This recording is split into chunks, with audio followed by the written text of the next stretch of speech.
Hello, everyone. Welcome to Hope. My name is Tammy Lynn Connors. This is my YouTube channel and podcast, helping other people evolve. Today, I have beautiful Cindi with me. How are you today? I'm great. Thank you. Great. So I'm super excited for this interview. You know, I always tell you guys how I meet people and how God, that I believe, puts them in my life. You know, whatever you believe, universe, whatever you believe, but I know God does this. So probably about, well, it was in December, early December, right? Yep. We were at an event that I spoke at, and I helped serve, and it was mothers had lost children to addiction. And I met Cindi there just briefly because we were really busy Yes, that day. it was a fun day. Yes, Busy. it was. It Yeah. was. And so then, like a month ago, my really good friend Chris calls me and he's like, "Hey, I got this lady you need to meet. Her name's Cindi. She's got a great story of hope." He's like, and I think he took a picture of your card. Do you have a business Yes, card? I have a business card. And he sent me the picture. So I looked her up and I called him back. I'm like, I know her,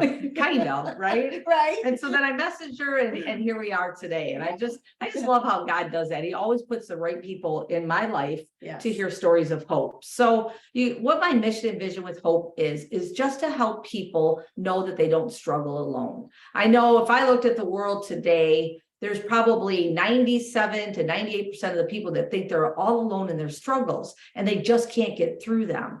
But you can get through them. So what I do is I interview people that have been through struggles, unfortunate struggles, but at least they're still smiling and walking and doing the best they can to live life. You know, I always say that we're not completely healed, right? It's a struggle. And every day we have to take the tools that we've learned to get through our struggles. So I'm super excited because you have two stories of hope here. So I guess you just told me you've been married to your husband a few times. Yeah. Married for the same man twice. Yes. Yes. We had been married for 29 years. I think he might correct me because some of those numbers I get mixed up in my head, but then we were divorced for 9 and now we've been remarried for 6. We had 4 children. We have 5 grandbabies. And 2, I like the Not in Vain. Yeah. Which is where we met. I'm a CPR instructor. I just recently got my training center doodad, whatever it is. So I'm like a private contractor now. So that's been a blessing as well. We get blessings everywhere. So I'm doing the CPR class and I talk about, I never know whether to say God, higher power, the man upstairs, you know, especially with a big audience. Yes. But I do, and then I kind of, when I say like, the man upstairs takes care of me, and I'll look at the audience to see what's going to happen. Right. Well, there was a gentleman there that said he really liked the fact that I talked about God and how he helped me. And so then he says, there's this person you need to get in contact with, because I talked about my son. He said her name's PJ. And I'm like, okay, you know. So that's how then I reached out to her and a spot came open because that day was full. Oh. And then a spot came open for me to be able to go to it. To that dinner? Yeah. Oh. I had just talked to her like a week before. So yeah. So she said, yeah. And then my daughter was having a big party that day. I'm like, oh geez, you know, she's on December 5th. And I'm like, she goes, what's in the morning? And I'm like, oh, I can do it. And my daughter says, Mom, go. We'll get it done, whatever, you know, you need to do. Yeah. So yeah. So that was through my training. Somebody reached out to me with that. Yeah. You know, because I do talk about my son. Because when we talk about the CPR stuff, he had been battling drugs and alcohol since he was 12, 13 years old. And in fact, the last 2 weeks of his life, he said he couldn't do it anymore. He goes, Mom, you know, I know you're in recovery and, you know, and I'm always glad about that. He says, but I just can't. I can't do it anymore. Because he could do life in a confined, you know, in a recovery house. Yes. But when he went out to the real world, he couldn't do it. He couldn't do it. And so he said, and every time he would go to one of those houses, it made him start over. And he didn't like that, you know, his ego, his ego, because it's like, I know what I'm supposed to do. And what I'm going to kind of stop there because at Not in Vain, and you know, one of you guys, tall guy, he said he had to go. We said hello to his son or his kid. Oh yeah, Juan. Yeah. So Juan comes up to me and says, I know your son. Your son called me that week before he died. I'm like, what? I'm getting goosebumps. Yeah. I go, what? He goes, yeah. He said he wanted to get into the place, one of Team recovery. He wanted to get in there, but at the time they did make everybody start over. But he said because of that and his dilemma and other men, they have changed it. They have. Yeah. So you don't have to start all over. So my son was part of that happening, which, you know, he goes, I called him back, but he must have already been gone because he said he probably talked to him like a week before he died. So, but yeah, so he was in our basement. He had lost another job, another apartment. He still had his car and he wasn't allowed to, you know, use at our house, obviously. And so it was a Friday and he had already told me he goes, I'm just going to live till I die. And he did. He enjoyed life. He made us laugh all the time. And that last day we had really nice lunch. I cashed his check for him and he said, here, hold this $25 because I'm going to need it for gas money for the following week. I'm like, all right. He goes, I'm going to go do what I do. I'm like, he smelled good. He had a big old smile because he was going to go do what he wanted to do. And we hugged and he left. And then about 8 o'clock, he called, he texted, he said he needed the $25. He had already used it up, the money he had. And that's one thing why we got along, because for many years, my husband and I worked harder than he did to try to save him. Right. And so when we decided we were just going to enjoy him for what he was, we got along a lot better. So I sent him his money. And then his last text to me was, thanks, Mom. I love you. I wish I could be better. And I said, I know you do. And so that night his friend called. He said he fell out in the kitchen. He had a cocktail of all kinds of stuff in his system, but he also had what's called cardiomyopathy, which is a mushy heart. And that's why Narcan didn't work because his heart gave out too. From years of abuse, right? You know, your heart becomes mushy. We didn't know he had it. So yeah, so we went and it was 2020, so there weren't a lot of funeral homes, you know, we couldn't really have a lot, and we just wanted it to be family. If somebody needed to know where it was going to be at, they were supposed to get a hold of us. And there were, and I mean, on top of the kind of negative ones, because my other son, Lorenzo, bless his heart, because he would get like these Facebook messages from these women. It's like, I left my purse in his car. I left my shoes in his car. And I'm like, and he's like, and he said, what should I do? I go, you do what you want to do. I mean, you don't have to let him come to search his car. Know? So, but I also got, because I told him, buddy, you're so smart and everybody loves you. God has a plan for you. And still in me, God was already working through him, because I saw that when I got some Facebook messages of these two older ladies in particular. It's like, the one lady said, your son did my job and his job at FedEx because they were getting ready to fire me because I couldn't lift 50 pounds. And he did both of them. And your son helped me here and there. I got all of these things about my son helping them. And here I'm thinking, no, he had to be clean before he could help people. But no, he was helping people all along. You know? And that's important, I think, to know that, to hear that from you, because, you know, the stereotype of addicts is always like the bums on the streets, you know, and people don't realize that. I mean, you're in recovery, I'm in recovery. Most addicts are really good people. They really are, you know, they're there to help. They just have an addiction, man. And some, like you said, like your son said, like you just can't beat it, you know. And it says that in the big book, right? It does say that, you know, some can't, you know. We pray that everybody can, but some can't. And like you said, so he did have a purpose. He touched lives throughout his journey, you know. And I think I talk about that a lot. Like that's every day I get up, my main goal is like, who can I help today? Who can I put a smile on their face today? Or who can I make their day brighter? Right. And that's what our purpose of life is to be good people, and just to make people smile and help people if they need help, you know. So that was a lot that you went through then. But so you've been in recovery for how long did you say? 8 years. 8 years. So this is something I talk about a lot, especially with people in recovery. Like we don't walk outside and there's a bubble around Tammy and there's a bubble around Cindi, and God's like, just protect them because they're in recovery. We don't want them to fall back. So that had to be, how were you when he passed away with your addiction? Oh, yeah, people were asking if I was all right with that. I'm like, what would that show my son? You died and I'm gonna go drink. You know, no, it didn't even come into my mind, really. It didn't. And I think the people that don't realize it is a disease once we, because right now we can say we're in remission, right? Because it's right there. Exactly. I can pick up anytime. Exactly. So, and sometimes, depending on what day, I mean, I could say every day I might feel like drinking at some point, right? Some point in the day, I feel like drinking, and then I have tools. Tools. So I have tools, I have people I call, I have things I can do. And it's like, what would that prove to him? It's like, that was one of the best, he always talked about that. And he used to say he couldn't get sober in Toledo because everybody knew me. I'm like, okay, you can use that. That's a great one to use, right? Yeah. So, and sometimes it's supposed to be anonymous, but my friends would say, we spotted Buddy in a meeting, and that would make me feel good. But he was a bright light.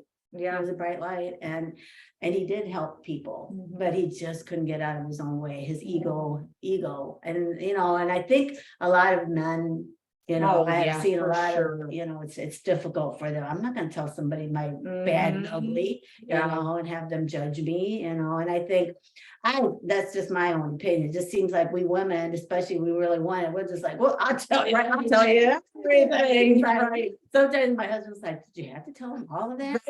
I'm like, yeah, I did. It just came out. Yes. And that's something that I really focus on too with my podcast, and what I'm doing is men's mental health. And I don't know if it's because I always say, I'm not sure why I'm so focused on men. And it's probably, I have a 33-year-old son, and he's went through a lot. He's lost 2 brothers. He's, I was a single mom with him. His dad was in prison for years. So he's been through a lot, and I don't know if it's because I'm like, I want him to know that it's okay. It's okay to go get help. It's okay to get counseling. You're not crazy. And the judgy people need to look in the mirror themselves, because they're judging others because they're not paying attention to what's going on with them. And so that's always been really a strong thing with me, is men's mental health. So now what led you to get into recovery?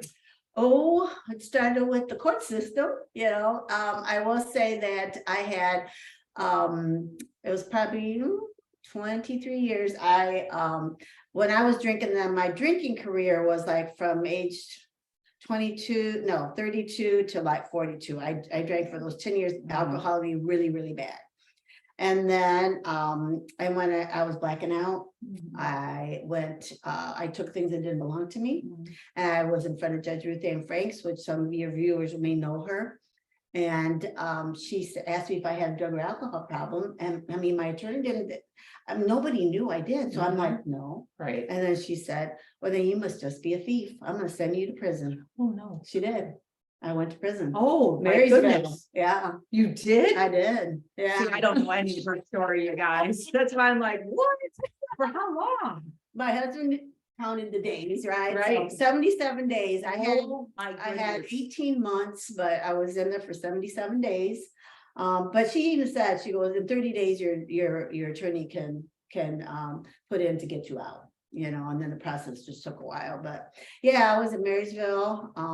Then I went to Cleveland pre-release, and I met I still have their numbers. I mean, I met a woman that's like, here, you want somebody taken care of? Here's a number, call it. Oh my God. I'm like, this only happens on TV. Right, this doesn't happen in real life. Right. Yeah, or like, the women doing their time for their man because he's got to be out there doing his thing. And they would all say, they said, what? You stole a bracelet and that's why you're here? And I go, yeah, and I even gave it back. And they're like, well, that's stupid. You shouldn't have given it back. I go, I know, because I still had to pay for it. I gave it back and I still had to pay for it. And they're giving me all these pointers. And they're like, Cindi, just stop drinking. You're too nice to be in prison. I'm like, I know. But honestly, and I talk about it, and they're probably like, the judges would probably say that's crazy, but it was like a vacation for me because life was unmanageable. Life was unmanageable. I was drinking and drugging and doing things, and I didn't know how to stop. So, yeah. Were you like so shocked when she said you're gonna go to prison? I'm here right now, like, I would have probably, so a little story that happened to me. My ex and I, this is way before I had kids, but I was very domestic violence relationship I was in, and we were fighting one night because he wanted to take my car and he wanted to go get crack, and I knew exactly what he wanted to do. And we would start out drinking together. We always would drink a fifth of rum, and then at the end of it all, he always had to go do it, and it was a promise that he wasn't. So anyways, we get in this big fight. We lived in a duplex upstairs. Well, I had an expired license plate ticket like a year before that. I went downtown one time to pay it. The line was too long. I was gonna be late for work, so I didn't pay it. So we're fighting, and the neighbor downstairs calls the police. So here comes the police. I probably weighed 95 pounds, maybe 100 pounds at the time. They come upstairs, of course, everything's good. And they're like, okay, we got to run your names. I looked at him and I'm like, I'm going to jail and I'm so mad at you. And he's like, why are you going to jail? I'm like, because I never paid that damn ticket. Here they come. They're like, we got to take you to jail. I'm like, seriously? And at that point, he's like, take me instead, right? I am like bawling all the way there, and then they're making jokes like, boy, we feel better having you off the streets, all this stuff. This is like 36 years ago. And I'm like, but I had to spend the night in there because earlier that day he got money from my mom saying this is how naive we can be. He called my mom and said, hey, they're going to arrest me, but if I come up with $200, they're not going to. So my mom gave it to him. And I go to jail and I'm like, I can't call my mom and say, hey, mom, I need money to get out of jail. She could be like, you just told me not to ever give Scott money and now you want money. So anyways, I almost had a heart attack just sitting in there overnight. So I can't imagine. I just can't imagine. Yeah. Prison. Oh, and I've been in I talk a lot when I'm drinking too. I did. Yeah. And so I went in every jail here, Stryker, Lucas County, Wood County. I know them all. Really? Oh yeah. Wow. And then one time my attorney said, Cindy, you talk too much. So the last time I was arrested, I put my hands behind my back and I said, I pay my attorney lots of money to tell me to shut up. And they still take you because they don't like it when you shut up. Right. They don't like it when you talk too much and when you, right. All the things, right? Yeah. Right. So, win-lose situation, or maybe a lose-lose. Right. Yeah. And so, it was, just a bad situation. And then, I got one DUI and that was the last time I drank. I should have gotten more. I thought I was being a good mom, as long as the kids are with me. It's like, it didn't matter if I was drinking, they're with me, we're having fun, we're looking at the Christmas lights or whatever, And in fact, one time I had my, camouflaged it right in a cup, and my daughter says, I was a lot heavier back then, and she's like, Mama, I'm thirsty, can I have a drink? And I'm like, no, that's mommy's diet drink. And she said, well, it's not working. Oh my goodness. And I'm like, okay. Yeah. So, but yeah, and now it's like I go to a DUI program. I'm the trainer there telling them about what they're not supposed to be doing and stuff. I don't teach abstinence, we teach be smart. There's Ubers, there's all kinds, Yeah. And I don't know, maybe because it was like, what am I doing? And then when I stopped drinking, I was drinking 2 fifths of vodka a day. And so that night I should have gone to the hospital because I could have had a stroke, it does stuff with your heart and your blood pressure, but I didn't. And I woke up and I wasn't shaky. I didn't need anything to help me put my makeup on. And that's when I'm like, I got to help other people, because I should have been really, really sick as much as I was drinking. Yeah. So, and people's like, what? You didn't get the DTs? I'm like, no. I did them. I had them all the other mornings. Yeah. But that particular morning when I decided, nope, I can't do this anymore. It's like God knew that if he didn't take those DTs away, I was going to pick up. Yeah. Yeah. It's funny that you said, not funny, but you called it your drinking career. Yeah. I call mine that too. You're the only other person that I've heard say that. I'll be like, so during my drinking career, you can look at me and I'm like, seriously, it was like a career, right? I still worked a job, but I still had that as my side job while I was at work, and I don't ever hear anybody else say that. So when you said that, I was like, yeah, we're meant to be together for sure. For sure. I said that this past weekend, and then somebody in my class said, did you guys catch that? She said drinking career. So funny that you said, as soon as you said it, I was like, So Uh-huh. you're in jail. Did you get sober in jail then? Or you Nope. came back out and drank more? I came back out and drank Drank more. more. Yeah, because I just stayed there. It was fun. Right. Oh, yeah. I didn't 'Cause have your to- life, you didn't, I didn't have to do anything. I could Right. do what they told me, and I had an education, so I got a really good job. yeah. You know, I mean, I remember when we first got there, I had my cigarettes, but I didn't have a lighter. And I go up, this girl, she's off to the side, nobody's talking to her. She's like mean mugging everybody, but I needed a light, right? Right. So I went over there and she looked at me like, why are you talking to me? But she gave me a light Mhm. and I walk away, and then they're saying, Cindy, don't talk to her. I'm like, what? I need a light. They're like, she's the one that killed her husband, packed him up, put her baby in the microwave, and blah, blah, blah, blah, blah. And I'm like, well, she gave me a light. Right. And I put, Right. and on purpose, I did not want to know what my roommate did, Right. because there were child molesters there, Yeah. and if she treated me nice, Right. I didn't want to like think of her a different way, Right. so she was really nice to me. And in fact, she would walk me, because I would talk to, yeah. When I was working in the kitchen one time, and this girl says, I need a bigger piece of cake. And I said, you're in prison. And then my roommate said, I'm gonna walk you back to our bed, because Yeah. she's probably gonna want to beat you up. Right. And I'm like, Right. okay. And she goes, yeah. I'm like, wow. And so, yeah, I mean, when I left there, they were saying they hadn't seen, you're smiling all the time, but, and I was doing drugs and I was drinking, and I thought, how am I gonna sleep without Mhm. this Right. medication, right? Right. I slept really good. I didn't have any worries. Yeah. Yeah. The only time I really got worried was when I had to call home, because I didn't know what was going on there. And then I Mhm. would like back to reality, it was almost like I was a different person when I was over there. So no, I didn't get sober. I was drunk within a month. Oh, okay. But, and then, life happens and it tapers, but I was going to meetings and stuff, and then, see, when I went to jail, it was not when I got my DUI. Okay. When I got my DUI was when I stopped drinking. Oh, okay. Because, every day I wanted to not drink. Right. And every day I went to meetings, and every day I did this, and I was sneaking around, and until that, because we had bought a new house, and my kids all the people were coming to our open house, and my husband's looking for me, Mm. and it's like, everybody laughed, and I blew a 0.27. Mm. No, I'm not drunk. No, not at all. No. So, but that's when I decided, and, and the jobs that I've had, I've told them my background. Mhm. And so, because at this point, Right. what I have to lose, Right, right? exactly. Yeah, so, Yeah. and I find that you're gonna find a job when you're not looking for it. That's true. More so True. than anything. So, but, and, one time my daughter, she lives in Kentucky now, she said, Mom, could I be messed up in the head because you're an alcoholic? I'm like, oh, yeah. Oh, yeah. Yeah. And that's the thing that people don't think about, Sure, we go and we heal ourselves, but we forget what we. So that's kind of funny story too, because not funny, I always say funny, but because I like to keep things funny. Yeah. And happy. Yeah. But my son, when I used to tell my story, I'd be like, but I worked, 60 to 80 hours a week. He didn't know I drank like I did. And da, da, da. And one day he looked at me and he's like, do you really believe that? And I'm like, well, yeah. And he's like, no.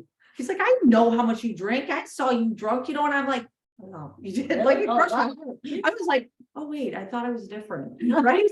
I was being a good mom. I was being a good mom, right? I was working and Yeah. all the things like you said. Yeah. And then there was one time, same thing, like I was pulling out my mom and stepdad's driveway, and it was wintertime, and they had a big ravine, and I almost went down in it. I had my son with me, and I remember, and that was towards the end of my career, like too.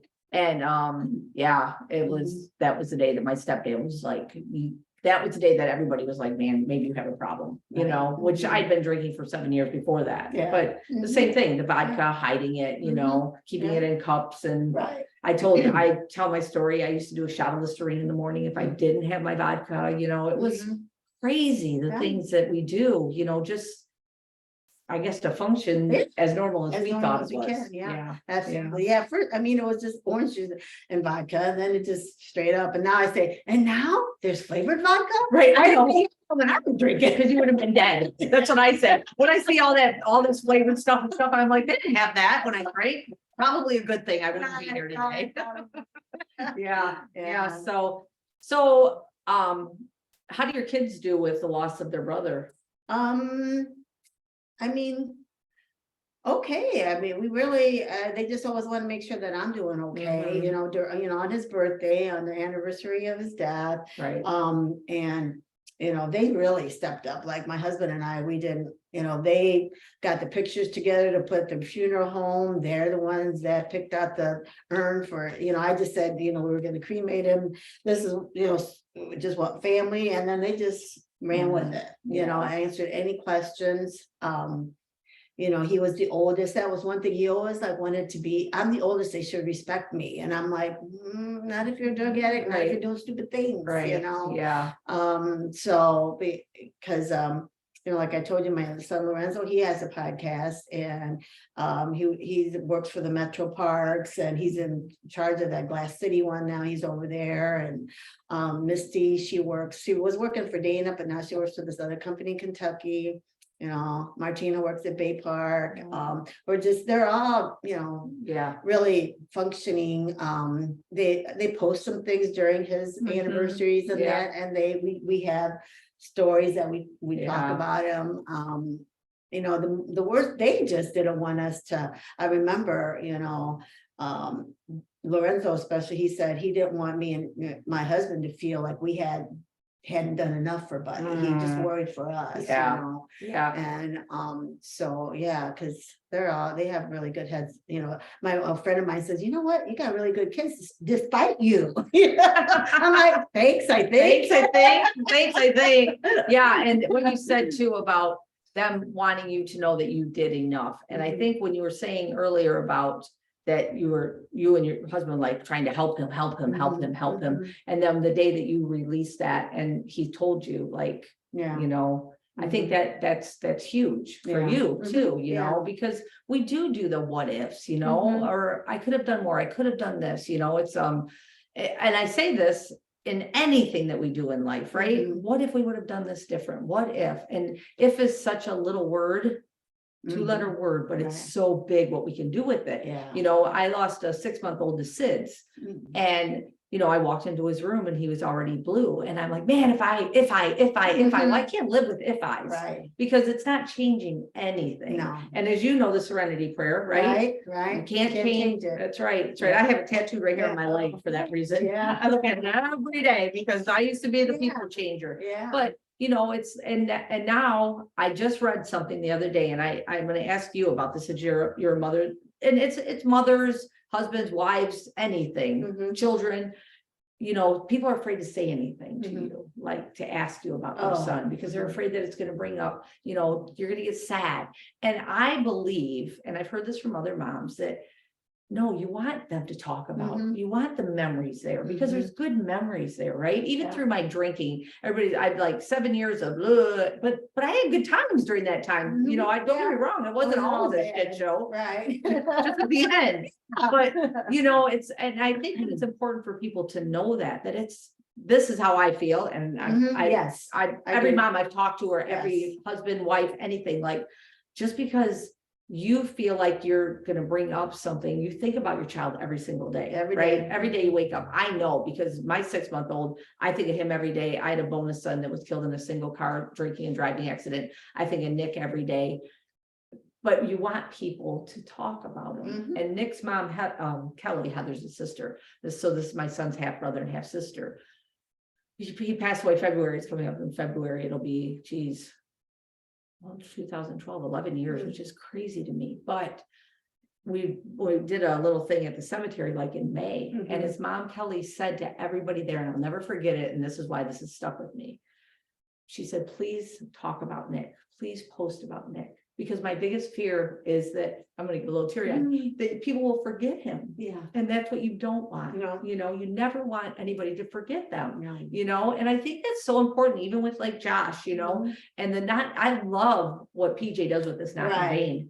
You know, awesome. I walked in that door and I saw all the pictures, and I was like, man, every one of these kids did something to touch somebody's life, I guarantee it, Yeah. right? Mhm. And the memories of them, you Right. know, and to everybody, people that would stand up and talk about their kids, and Mhm. I'm like, yes, you know, and I just think that's really important. It is. And especially if you have an ego-driven son like mine, I'm sure he loves it. Every time I teach CPR, I talk about it every single time, you know? And so, and in fact, I had his signature here. Okay. And these are my 5 grandbabies. Awesome. But my husband doesn't like tattoos. And one summer he was going to visit his family and I got him done. And he goes, I leave and you get all marked up. I'm like, well, maybe you better not leave. Right. That'll teach you to leave, won't it? Yeah. But yeah, so we were living in the house in this condo, and then we bought a new house.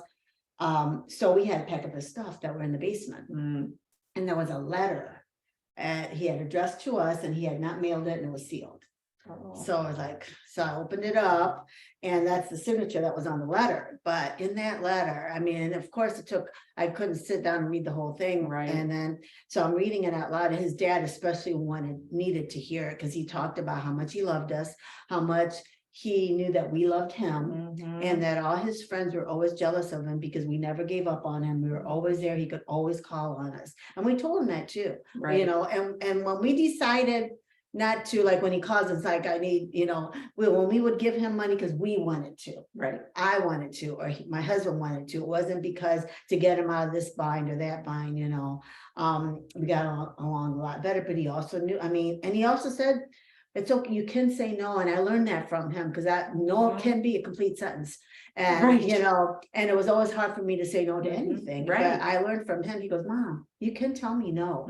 I just go to the next person, and then he never held a grudge either. He didn't. He's like, okay, I love you. Thanks anyway. Yeah. And so, there was times when he was on the street and living at Cherry Street, and my husband would pick him up, bring him, take him, he'd have a shower, we feed him, and we take him back, because he was in his addiction. So, but we wanted to see him. And there were times, he was the godfather of my son's son. But if he was if he was in his addiction, he couldn't see Mateo. He couldn't let him see him, and he had to protect his family. And sometimes Buddy couldn't understand that. And I'm like, he's got a family to protect. He doesn't know what you're gonna do. He goes, he should know I'm gonna be fine. No, we don't. We don't know. And for the most part, he would be reckless when he was, and his drug of choice was crack, and that's when he would do ugly things to her. That's when he would steal from us. That's when, but we didn't know when he was doing it or not, so we couldn't take that chance. Exactly. Yeah, because I can personally know, like, living with a crack addict, exactly that. Like, it could be fine, and then bam, they're using, and then it's like, who are you? Where did you go? Right. So yeah, I've been because you've just been around this group of people then in the last year.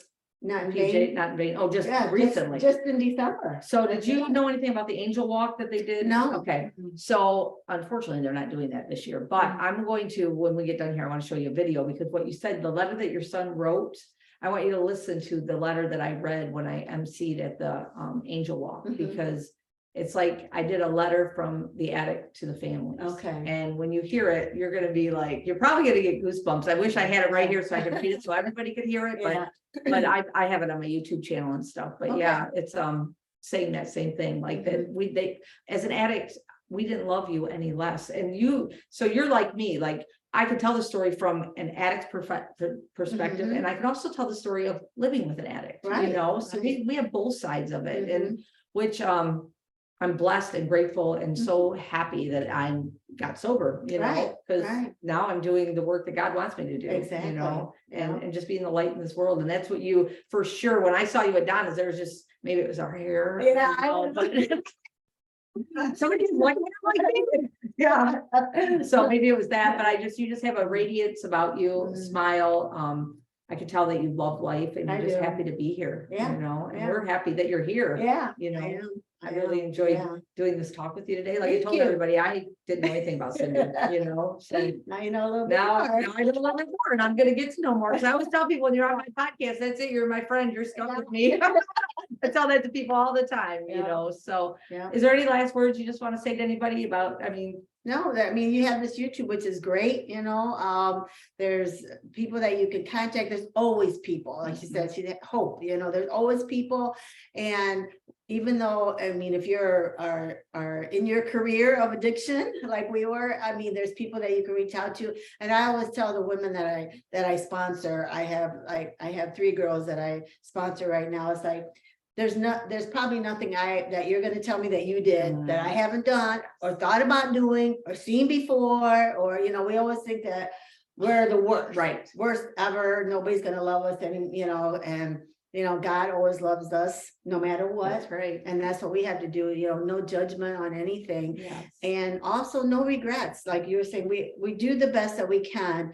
And I know for me, being in the recovery program, and also, you know, having a loving God, I know that if you live your life to your best of your ability, there's no regrets. I don't have any regrets with my son. I know I did the best that I could. Yes. I know, you know, for him, you know, because I did that a little bit. Like he texted me, he called, and I didn't want to answer because I knew he wanted money. And then he texted me, and I sent him the money. Sometimes I think about, I should have called, I should have answered. Maybe if he would have heard my voice, he wouldn't have done that last whatever. And you know, those big what ifs again. I should have, should have, would have, could have. Yeah, but God has a plan for everybody. So, well, I appreciate you getting on here with me today, Cindy. Thank you for asking. I've been excited. Yeah, it was really good. So, just as she said, you know, you're not alone in your struggles. There's so much help out there nowadays. You know, years ago that we didn't have the internet and all of this stuff. I mean, you can go on YouTube and you could get sober watching YouTube videos probably. There's so much out there, so much help. So just know that your struggles, you're not, I get struggles, right? And we all have different struggles, but you're not struggling alone. So when you hear Cindy's story, my story, AJ's story, Don's story, they will give you hope, because these people have gotten up, and instead of just laying down and letting their struggles bury them, they've gotten up and taken one little step at a time to get to the journey that they're on now. So once again, thank you for getting on Hope. I hope you all have an amazing day.